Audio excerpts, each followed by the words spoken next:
जय शिव शंकर मित्रों मैं हरीश पांडे आज आपको माघ मास की महिमा बताऊंगा। 17 जनवरी से लेकर 16 फरवरी तक माघ महीना रहेगा। मित्रों, माघ स्नान से बढ़कर पवित्र पाप नाशक दूसरा कोई स्नान नहीं है। मैं आपको आज कई रुचिकर जानकारी दूंगा माघ स्नान को लेकर के। चूँकि वीडियो थोड़ी लंबी होने वाली है, इसलिए मैं आज वीडियो दूसरे तरह से बना रहा हूँ।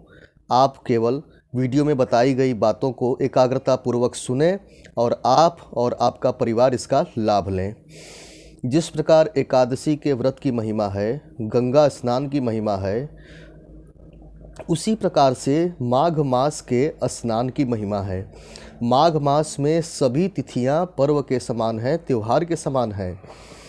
यदि आप इस माघ महीने में नदी स्नान न कर सकें, हो सकता है नदी आपके यहाँ से बहुत दूर हो या आप शहर में रहते हो, वहाँ आसपास नदी न हो, तो सूर्योदय से थोड़ी देर पहले घर पर ही स्नान कर लें। इससे आपका आरोग्य बढ़ेगा और पापों का नाश होगा, और पापों का नाश होने से बुद्धि शुद्ध होती है, इरादे मजबूत और सुंदर बनते हैं। पद्म पुराण में भृगु ऋषि कहते हैं कि सतयुग में तपस्या से उत्तम पद की प्राप्ति होती है, और द्वापर में भगवत पूजा से, और कलयुग में केवल दान करने से ही उत्तम पद की प्राप्ति हो जाती है। किंतु माघ स्नान तो सभी युगों में श्रेष्ठ माना गया है। माघ महीने में मात्र स्नान करने से ही उत्तम पद की प्राप्ति होती है। मित्रों, आप माघ महीने में सभी दिन गंगा स्नान कर सकें तो बहुत अच्छा, और यदि सभी दिन न कर सकें तो मात्र 3 दिन लगातार स्नान जरूर करें। और यदि नदी में स्नान करने की सुविधा न हो तो घर पर ही नहाने के पानी में गंगा जल की भावना करते हुए स्नान कर लें, क्योंकि माघ मास का इतना प्रभाव है कि सभी जल गंगा जल के समान हो जाते हैं। पुष्कर, कुरुक्षेत्र, काशी और प्रयाग में 10 वर्ष तक पवित्रता, शौच और संतोष आदि नियमों का पालन करने से जो फल मिलता है, वो माघ मास में मात्र 3 दिन स्नान करने से प्राप्त हो जाता है। माघ मास के प्रातः स्नान से आरोग्य, रूप, बल, सौभाग्य और लक्ष्मी की प्राप्ति होती है। जिन अभिभावकों के बच्चे आचरण से गिर गए हैं, बिगड़ गए हैं, उन बच्चों को भी प्यार से, दुलार से माघ महीने का स्नान कराना चाहिए। इससे बच्चे जल्दी सुधरने लगते हैं। ऐसी महिमा है माघ मास के स्नान की। तो इस माघ मास में आपको ये फ़ायदा बहुत ही ज़बरदस्त मिलने वाला है। अगर आप बच्चों के आचरण और चरित्र को लेकर के परेशान हैं ना, तो बिल्कुल सिंपल सी चीज़ है इसमें कि आपको उन्हें माघ का स्नान करा देना है। आप बच्चों को डांट मार कर या डरा कर भी सुधार नहीं सकते, लेकिन माघ मास में स्नान करा दिया तो वे 100% सुधर जाएंगे। इतना केवल कर लिया आपने तो मेरा वीडियो बनाना सार्थक हो जाएगा। माघ महीने के प्रातः स्नान से निर्मल विद्या की प्राप्ति होती है, कीर्ति बढ़ती है, और आरोग्य, आयुष्य और अक्षय धन की प्राप्ति होती है। पद्म पुराण में वशिष्ठ भगवान कहते हैं कि वैशाख में जल अन्न का दान उत्तम है, कार्तिक में तपस्या और पूजा करना उत्तम है, लेकिन माघ महीने में मंत्र जाप और हवन करना श्रेष्ठ है। अतः हो सके तो इस महीने आप मंत्र जप और हवन ज़्यादा से ज़्यादा कीजिए।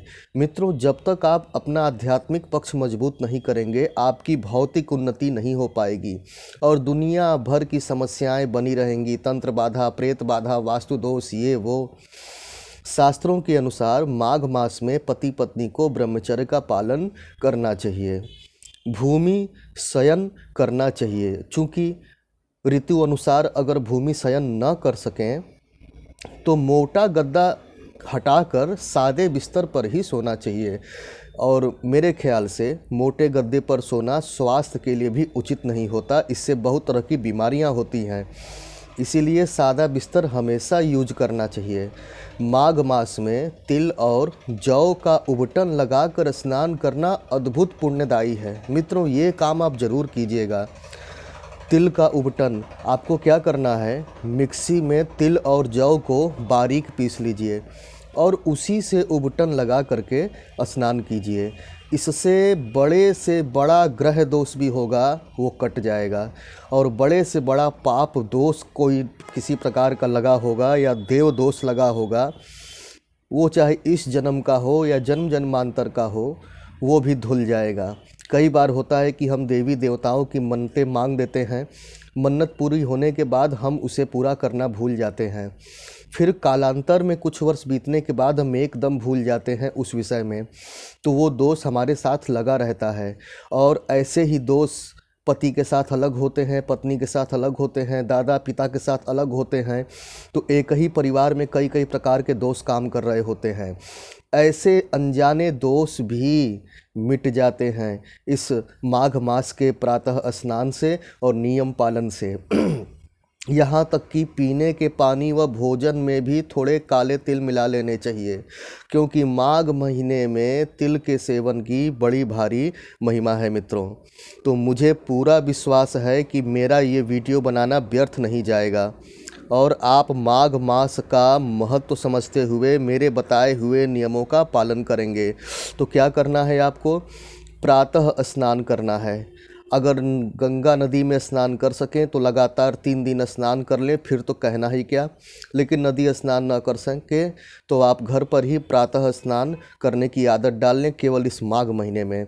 उसके बाद दूसरा, आपको ज़्यादा से ज़्यादा मंत्र जप और हवन करना है।